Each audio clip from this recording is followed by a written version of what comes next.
কাছে টাকা নাই, আমাকে একটু বাড়িতে নামিয়ে দিয়ে এসো না। টাকা নাই তো টুকটুকিতে চড়তে আসছি কেন? হেঁটে বাড়ি যা। আমার আব্বা খুবই অসুস্থ, তাড়াতাড়ি ওষুধটা বাড়িতে না গেলে আমার আব্বা মরে যাবে। সর এখান থেকে। আমার অবস্থা খুবই খারাপ। আমি এক্ষুনি আসছি। তুই কথা বলছিস কেন? আমাকে কিছু টাকা দিন না, আমার আব্বুর চিকিৎসা করতে হবে। তোর মতো সুন্দরী মেয়ের আবার টাকার অভাব? আমার যত টাকা লাগবে আমি দেবো, চলো আমার সাথে। আমার হাতটা ছাড়েন। এই হাত তো ছাড়ার জন্য ধরিনি। ভদ্রভাবে মেয়েটার হাতটা ছেড়ে দে। কাকে ধরবো কাকে ছাড়বো সেটা আমার ব্যাপার। তুমি এভাবে টাকা চেয়ে বেড়াচ্ছ কেন? আমার আব্বার নষ্ট হয়ে গেছে, এক একটা ইনজেকশনের দাম 7,000 টাকা। তোমার আবার কোন হসপিটালে আছে? আপনি ওখানে গিয়ে কি করবেন? ডাক্তার বাবু, অপারেশন করতে কত খরচা হবে? 7 থেকে 8 লক্ষ টাকা মতো। এখন আমরা এত টাকা কোথায় পাবো?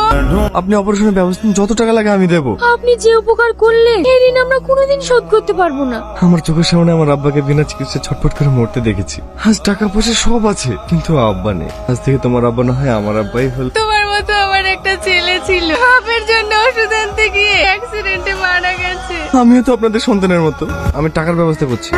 না নেই জানা নেই, ও আমাদের প্রতি কত খেয়াল রেখেছে। জানি না কোন জন্মে পুণ্যি করেছিল, তাই তো ওপরওয়ালা আমার ঘরে সোনার মতো ছেলে পাঠিয়েছে। আমার ভাইকে যে মেরেছে ধরতে পেরেছেন?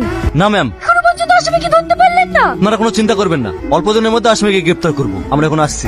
যে আমার ভাইকে মেরেছে আমি তার শাস্তি চাই। আপনি আমার পাশে থাকবেন তো? থাকবো। আমি তোমাকে একটা কথা বলতে চাই। এখন আর কোনো কথা হবে না, বিকেলে তোমায় একটা জায়গায় নিয়ে যাবো, ওখানে গিয়ে বসে সব কথা শুনবো। আমি কিন্তু তোমার কোয়েশ্চেনটা শোনার জন্য খুবই এক্সাইটেড। আমি তোমাকে ভালোবেসে ফেলেছি। কি হলো, তুমি আমাকে ভালোবাসো না? হ্যাঁ, আমিও তোমাকে অনেক ভালোবাসি। তোমার বাবা মা? অত কিছু তোমাকে ভাবতে হবে না, আমি ঠিক আমার বাবা মাকে বুঝিয়ে নেব।